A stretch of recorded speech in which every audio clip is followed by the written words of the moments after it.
ഈ വീഡിയോയിൽ വളരെ നിർണായകമായിട്ടുള്ള കീ അപ്ഡേറ്റ്സ് ആണ് നമ്മൾ നോക്കുന്നത്. ഇന്ത്യ ആണെങ്കിൽ 7 വർഷത്തിന് ശേഷം ഇറാൻ്റെ ഓയിൽ ആദ്യമായിട്ട് പർച്ചേസ് നടത്തിയിരിക്കുകയാണ്. പർച്ചേസ് കംപ്ലീറ്റ് ചെയ്തിരിക്കുകയാണ്. അതും പ്രത്യേകിച്ച് ഈ സാങ്ഷൻസ് ഒക്കെ അപ്ലൈ ചെയ്തിരുന്ന ഒരു സാഹചര്യത്തിൽ ഇപ്പം നിലവിൽ അമേരിക്ക ഇറാന് മേൽ ചുമത്തിയിരുന്ന ഉപരോധങ്ങളെ നീക്കിയതിനെ തുടർന്നാണ് ഇന്ത്യ ഇറാനിൽ നിന്നും എണ്ണ പർച്ചേസ് ലീഗലായിട്ട് നടത്തിയിരിക്കുന്നത്.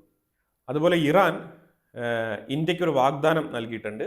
അതായത് ഇന്ത്യയുടെ ഷിപ്പുകൾ ഒരു തരത്തിലും സ്ട്രേറ്റ് ഓഫ് ഹോർമോസിൽ ആക്രമിക്കപ്പെടില്ല എന്നുള്ളൊരു പ്രോമിസും കൂടി ഇറാൻ ഇന്ത്യക്ക് നൽകിയിട്ടുണ്ട്. ഇനി പ്രോ ഇറാനിയൻ ഗ്രൂപ്പുകൾ IRGC ഒക്കെ എന്ത് നിലപാടെടുക്കും എന്നുള്ളത് നമുക്കറിയില്ല. ഇത് ശരിക്കും ഇറാന്റെ പൊളിറ്റിക്കൽ വിങ്ങുമായിട്ട് ബന്ധപ്പെട്ട കൺഫർമേഷനാണ് ഇന്ത്യക്ക് കിട്ടിയിരിക്കുന്നത്. ഇറാന്റെ കനത്ത ആക്രമണത്തിനെ തുടർന്ന് ബഹ്റൈനിൽ നിന്നും 1500-ലധികം അമേരിക്കൻ പട്ടാളക്കാർ നാട് വിട്ടിട്ടുണ്ട് എന്നുള്ള വാർത്ത ഇറാൻ പബ്ലിഷ് ചെയ്തിട്ടുണ്ട്. അതൊരു പരിധിവരെ കറക്റ്റാണ്. ഇതിനകത്ത് ഇറാന്റെ ആക്രമണത്തിൽ നിന്ന് പ്രത്യേകിച്ച് പറയേണ്ട ആവശ്യമൊന്നുമില്ല. യുദ്ധം നടന്നുകൊണ്ടിരിക്കുന്ന പശ്ചാത്തലത്തിൽ അമേരിക്കൻ സോൾജേഴ്സ് നിരവധി പേര് മിഡിൽ ഈസ്റ്റിൽ നിന്നും നാട് വിട്ടിട്ടുണ്ട്. പിന്നെ അമേരിക്കൻ സോൾജേഴ്സിനെ കൃത്യമായിട്ട് ഡിപ്ലോയ് ചെയ്യുന്നത് അമേരിക്കയുടെ സെൻകോമാണ്. പെൻറ്റഗനാണ് അത് തീരുമാനിക്കുന്നത്. പെൻറ്റഗന്റെ തീരുമാനം എന്താണോ അതിനനുസരിച്ചുള്ള സോൾജേഴ്സാണ് മിഡിൽ ഈസ്റ്റിലുള്ള പല ബേസുകളിലും താമസിച്ചിരിക്കുന്നത്. അതിപ്പോൾ പെൻറ്റഗനിൽ നിന്ന് ഒരു ഉത്തരവ് വന്നു കഴിഞ്ഞാൽ അവർ അവിടെ നിന്ന് സ്ഥലം കാലിയാക്കി പോകും.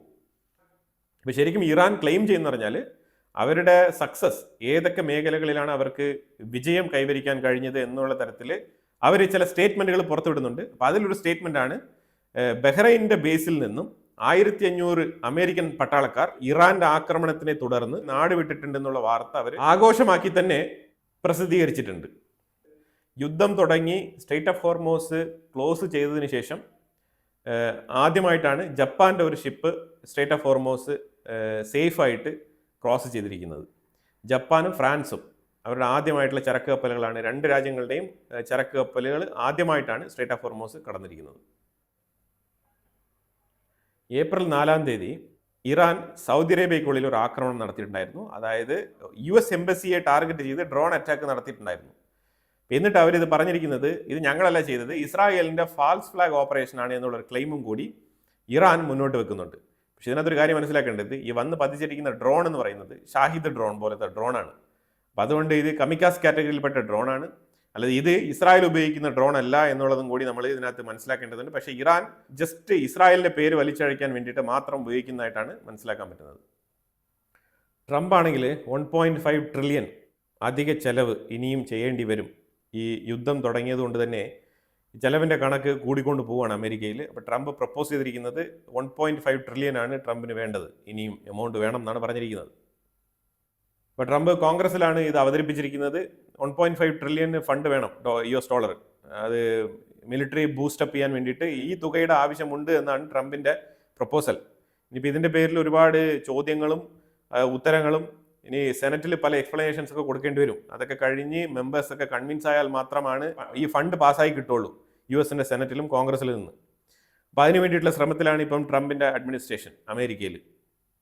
ഈ ബഡ്ജറ്റിൻ്റെ പ്രപ്പോസലൊക്കെ വെച്ച് നോക്കുമ്പോൾ നമുക്ക് മനസ്സിലാക്കാൻ പറ്റുന്നത് ട്രംപിൻ്റെ സ്റ്റേറ്റ്മെൻറ്റുകൾക്കും യുദ്ധം നിർത്തുമെന്ന് പറയുന്ന ആ ഒരു വാഗ്ദാനത്തിനും ഒരു ചേർച്ചയില്ല ഈ ബഡ്ജറ്റ് നോക്കുമ്പോഴത്തേക്കും. ഈ ബഡ്ജറ്റ് വെച്ച് നമ്മൾ കാൽക്കുലേറ്റ് ചെയ്ത് കഴിഞ്ഞാൽ വീണ്ടും യുദ്ധം മുന്നോട്ട് തുടർന്ന് പോകുമെന്നാണ് മനസ്സിലാക്കേണ്ടത്.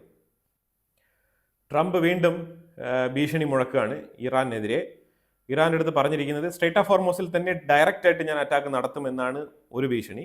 രണ്ടാമത് ഇറാൻ്റെ പവർ പ്ലാന്റുകളും അതേപോലെ പാലങ്ങളും അടിച്ച് തകർക്കുമെന്നാണ് ട്രംപ് വീണ്ടും ഒരു ഭീഷണി മുഴക്കിയിരിക്കുന്നത് ഇറാന് നേരെ. Israel prime minister Benjamin Netanyahu American പൈലറ്റിൻ്റെ റെസ്ക്യൂ മിഷന് വേണ്ടിയിട്ട് പ്രവർത്തിച്ച അമേരിക്കൻ സോൾജേഴ്സിനെ അഭിനന്ദിച്ചിട്ടുണ്ട്. അത് വളരെ ബ്രില്യൻ്റ് ആയിട്ടുള്ള ഒരു ഓപ്പറേഷൻ ആണെന്നുള്ള ഒരു അപ്രിസിയേഷനും കൂടി കൊടുത്തിട്ടുണ്ട്. അത് ശരിക്കും പറഞ്ഞാൽ വളരെ വളരെ പവർഫുൾ ആയിട്ടുള്ള ഒരു ഓപ്പറേഷൻ തന്നെയാണ്. അത് യുദ്ധത്തിൻ്റെ ഇടയിൽ മറ്റൊരു യുദ്ധം, അങ്ങനെ വേണമെങ്കിൽ നമുക്കതിനെ വിശേഷിപ്പിക്കാം. കാരണം ഒരു അന്യരാജ്യത്തിൻ്റെ ഉള്ളിൽ അവർക്കറിയാം അവിടെ പൈലറ്റിനെ റെസ്ക്യൂ ചെയ്യാൻ വേണ്ടിയിട്ട് കൃത്യമായിട്ട് അമേരിക്കൻ ട്രൂപ്പ് വരും എന്നുള്ളത് ഇറാനിന് വളരെ വ്യക്തമായിട്ട് അറിയാം. ആ മുന്നറിയിപ്പ് ഉള്ള പശ്ചാത്തലത്തിൽ കൃത്യമായിട്ട് അമേരിക്കൻ സോൾജേഴ്സ് പോയി ഈ മിസ്സിംഗ് ആയിട്ടുള്ള പൈലറ്റുകളെ റെസ്ക്യൂ ചെയ്ത് കൊണ്ടുവരിക എന്ന് പറഞ്ഞു കഴിഞ്ഞാൽ അത് വലിയൊരു മിഷൻ തന്നെയാണ്, അതിൽ യാതൊരു തർക്കവുമില്ല. അപ്പോൾ അത് ആ ഒരു വിഷയവുമായിട്ട് ബന്ധപ്പെട്ട് നെതന്യാഹുവിൻ്റെ അപ്രിസിയേഷൻ നോട്ട് രേഖപ്പെടുത്തിയിട്ടുണ്ട്. ഇറാൻ വീണ്ടും 2 യുവാക്കളെ തൂക്കിക്കൊന്നിട്ടുണ്ട്. പ്രതിഷേധത്തിൽ പങ്കെടുത്തു എന്നതിൻ്റെ പേരിൽ. ഇതിനു മുമ്പ് പ്രതിഷേധമുണ്ടായിരുന്നല്ലോ ഇറാൻ്റെ ഉള്ളിൽ. അപ്പോൾ ആ സമയത്ത് അറസ്റ്റ് ചെയ്ത 2 യുവാക്കളാണ് ബിഗ്ലാരി, മറ്റൊരാൾ ഷാഹിൻ. ഈ രണ്ട് വ്യക്തികളെയാണ് ഇപ്പോൾ ഇറാൻ ഇന്ന് എക്സിക്യൂട്ട് ചെയ്തിരിക്കുന്നത്. ഇറാന്റെ പ്രസിഡന്റ് പെസസ്കിയാൻ വല്ലാത്ത രീതിയിൽ ഹ്യൂമിലിയേറ്റ് ചെയ്യപ്പെടുകയാണ് IRGCക്കുള്ളിൽ. കാരണം പെസസ്കിയാൻ എന്ന് പറയുന്നത് ഇറാന്റെ പൊളിറ്റിക്കൽ വിങ് ആണ്. ഈ പൊളിറ്റിക്കൽ വിങ് വേറെ, IRGC വേറെ. IRGC റിലീജിയസ് വിങ് ആണ്. ഇത് രണ്ടും തമ്മിൽ ഒരുപാട് വ്യത്യാസമുണ്ട്. അപ്പോൾ പെസസ്കിയാനാണ് മറ്റുള്ള രാജ്യങ്ങളുമായിട്ട് ബന്ധപ്പെട്ട വിഷയത്തിൽ തീരുമാനമെടുക്കുന്നത്.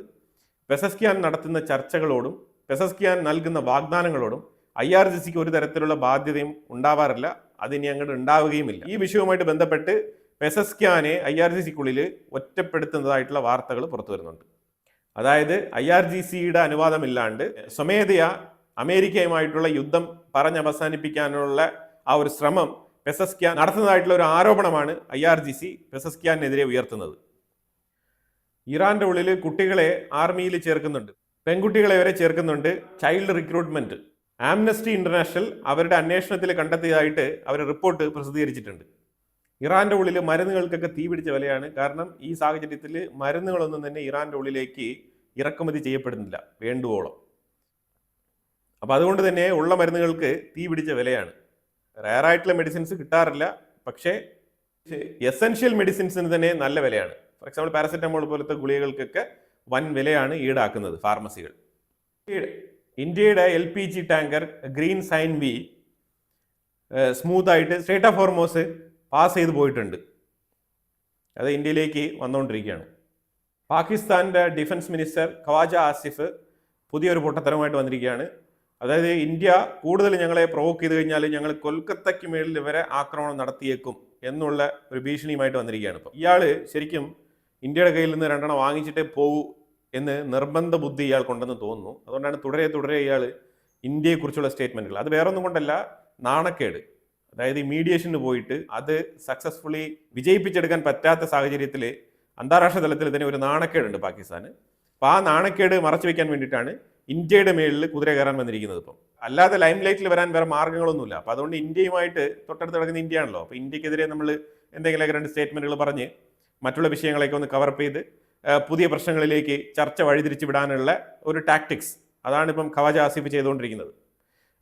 ഷഹബാസ് ഷെരീഫ് പറഞ്ഞിട്ടുണ്ട്, ഇടയിൽ നാണക്കേട് കൊണ്ട് ഇരിക്കാൻ വയ്യ, എന്തെങ്കിലുമൊക്കെ രണ്ട് സ്റ്റേറ്റ്മെൻറ്റുകൾ പറഞ്ഞ് മാനേജ് ചെയ്തങ്ങ് മുന്നോട്ട് കൊണ്ടുപോകുന്നതാണ് പറഞ്ഞിരിക്കുന്നത്. അപ്പോൾ അതിനനുസരിച്ചാണ് ഇന്നലെ ഒരു സ്റ്റേറ്റ്മെൻറ്റ്, ഇന്ന് വ്യത്യസ്തമായിട്ടുള്ള മറ്റൊരു സ്റ്റേറ്റ്മെൻറ്റ്, ഇനി തുടരെ ഒരു 2-3 ദിവസങ്ങൾ ഇതേപോലെ സ്റ്റേറ്റ്മെൻറ്റുകൾ വരും. അത് കഴിഞ്ഞിട്ട് പിന്നെ പുള്ളിക്കാരൻ അടങ്ങി ഒതുങ്ങി എവിടെയെങ്കിലൊക്കെ ഇരുന്നോളും. അത് പൊതുവേ ഖവാജ ആസിഫിൻ്റെ സ്വഭാവം അങ്ങനെയാണ്. ഈവനിങ് ഞാൻ ഈ വാർത്ത എടുത്തുകൊണ്ടിരിക്കുന്ന സമയത്ത് 5 ഏരിയകളിലാണ് ലെബനന്റെ ഉള്ളിൽ ഇസ്രായേൽ ആക്രമണം നടത്തിയത്. അതിന്റെ ഫൂട്ടേജസ് ഞാനിവിടെ ആഡ് ചെയ്തിട്ടുണ്ട്. 5 ഏരിയ, പ്രത്യേകിച്ച് ദാഹിയ, ബെയ്റൂത്ത്, ലെബനന്റെ ഉള്ളിൽ ഈ 2 ഏരിയകൾ കേന്ദ്രീകരിച്ചാണ് 5 ലൊക്കേഷനുകളിൽ IDF അറ്റാക്ക് നടത്തിയത്. ഇത് ബിഹൈൻഡ് റഫീഖ് ഹരിരി ഹോസ്പിറ്റൽ എന്ന് പറഞ്ഞൊരു ഹോസ്പിറ്റലുണ്ട്. ആ ഹോസ്പിറ്റലിന് തൊട്ട് പുറകിലാണ് അറ്റാക്ക് നടത്തിയിരിക്കുന്നത്.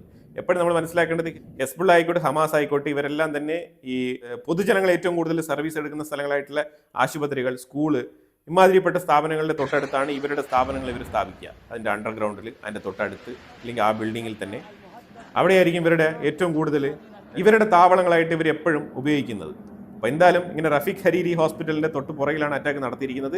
ഇനി ഹോസ്പിറ്റലിലേക്ക് അറ്റാക്ക് നടത്തിയേ എന്നുള്ളൊരു ഇരവാദം കൂടി ഉയർന്നു വരാനുള്ള സാധ്യതയുണ്ട്. ജനാ ഡിസ്ട്രിക്റ്റിലാണ് ഇത് സ്ഥിതി ചെയ്യുന്നത്, ഈ ആശുപത്രി.